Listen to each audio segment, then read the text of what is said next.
লজ্জার কথা যেভাবে টিয়ার গ্যাস ছোড়া হয়েছে আমাদের ওপরে এবং অনেকেই অসুস্থ হয়ে পড়েছেন, আমাদের সঙ্গে যে মহিলারা রয়েছেন বিশেষ করে, মানে একটা মহিলার ঘটনার এখনও বিচার হয়নি, তার জন্য মানুষ নেমেছে। এরা সকাল থেকে রাত অবধি কত মহিলারাও আজকে আন্দোলনে এসেছিল, এরা তাদের ওপর টিয়ার গ্যাস ছুটছে। এদের হাতে টিয়ার গ্যাস, জলকামান, গুলি, বন্দুক, বোমা এটাই আছে, ভালো কিছু নেই। বিচার দিতে পারছেন না, বিচার আটকাবার জন্য যা যা করা উচিত সব কিছু করছে। এই যে মহিলা মুখ্যমন্ত্রী হয়ে উনি কি করে পারেন এগুলো? আমাদের একটাই প্রশ্ন, যা যা হচ্ছে হোক, কিন্তু তিনি তো একটা বিচার দেবেন। আরজি করে যখন মানুষের ঢল নেমেছে অরাজনৈতিকভাবে, রাজনৈতিকভাবে সব কিছু ফ্ল্যাগ ছেড়ে দিয়ে, রং ছেড়ে দিয়ে, কিন্তু সেটা না করে আজকে যে ছাত্র সমাবেশের ওপর যেভাবে উনি মানে জলকামান টিয়ার গ্যাস ছুঁড়েছেন এবং ছাত্র সমাবেশের ডাকে যারা 8 থেকে 80 মানুষেরা আজকে যোগদানে সামিল হয়েছিলেন তাদেরকে যেভাবে গ্রেপ্তার করে নিয়ে যাওয়া হয়েছে, বুড়ি বুড়ি গাড়ি করে তুলে নিয়ে যাওয়া হয়েছে, কিসের জন্য নিয়ে যাওয়া হয়েছে? 12 ঘন্টার বন্ধে যারা আজকে দেখেছেন যে ছাত্র সমাজের ওপরে যেভাবে অ্যাটাক করা হয়েছে, যেভাবে আক্রান্ত হয়েছে, যেভাবে বিচারের জন্য সবাই পথে নেমেছে, এবং এই বিচার যতক্ষণ না হবে আমাদের ভারতীয় জনতা পার্টির তরফ থেকে আমাদের যারা কর্মীরা রয়েছে, কার্যকর্তারা, তারা মাঠে আছে এবং আগামীকাল আমরা আজকে লাঠিচার্জের জন্য আমরা 12 ঘন্টার বাংলা বন্ধ রেখেছি এবং সবাই এর মধ্যে আমরা সামিল হব। আপনারা এখানে অবস্থান করছিলেন, কি পরিস্থিতি হলো? টিয়ার গ্যাস, লাঠিচার্জ কি করলেন? হিটলারের ব্রাউন শার্টস ছিল, আমার পেটে মেরেছে পুরোটা মেরে।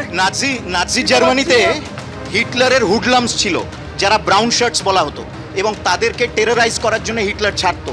তো এইখানে কলকাতা পুলিশ তাদের হেডকোয়ার্টার্স লালবাজার, তারা হিটলারের ব্রাউন শার্টের মতন ব্যবহার করেছে।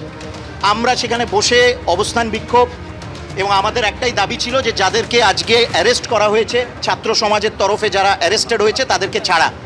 And we were protesting. প্রথমে তারা লাঠি মারতে আরম্ভ করলো, লাঠি মেরে আবার বলে না কই আমরা তো মারিনি।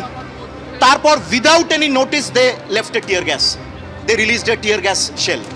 এটা ক্রিমিনাল। মানে কলকাতা পুলিশের এতটাই অবনতি, আনপ্রফেশনাল। ওই খালি নামেই একসময় ওয়ার্ল্ড বেস্ট, মুখ্যমন্ত্রী বললেন না ওয়ার্ল্ড বেস্ট, একেবারে জঘন্যতম গাটার ফোর্স। একদম 6টা থেকে 6টা আপনারা দেখুন না অবস্থা। মানে একটা বিষয় হচ্ছে যে আপনারা শীর্ষ নেতৃত্ব আজকে কর্মীদের সঙ্গে একেবারে কাঁধে কাঁধ মিলিয়ে লালবাজারে আমরা দেখলাম একটা রণক্ষেত্র হয়ে উঠলে গোটা সত্য। আপনি নিজেও টিয়ার গ্যাসে কাহিল হয়ে গেছেন। এটা রণক্ষেত্র তো কেউ করতে চায়নি, রণক্ষেত্র ওরা করেছে। আপনারা দেখেছেন, আপনারা সমানে কভার করেছেন। আমরা 1 ঘন্টা 1.5 ঘন্টা প্রায় এখানে সাইলেন্ট, আমরা শান্তিপূর্ণভাবে অবস্থান করছি। আপনাদের এটা পূর্ব ঘোষিত ছিল না?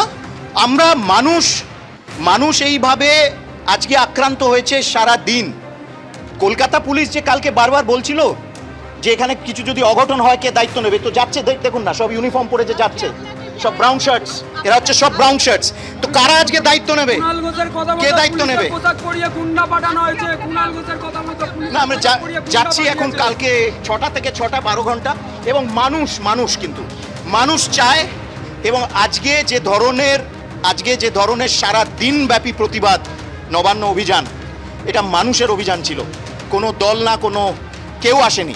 সাকসেসফুল হবে নামে আসলে আপনাদের কর্মীরা। উজ্জ্বল ঘোষ আমাদের ক্যামেরা পার্সন, সরাসরি যে ছবি দেখাচ্ছে, আমি এই মুহূর্তে বিবি গাঙ্গুলি স্ট্রিটের ছবিটা দেখাবো।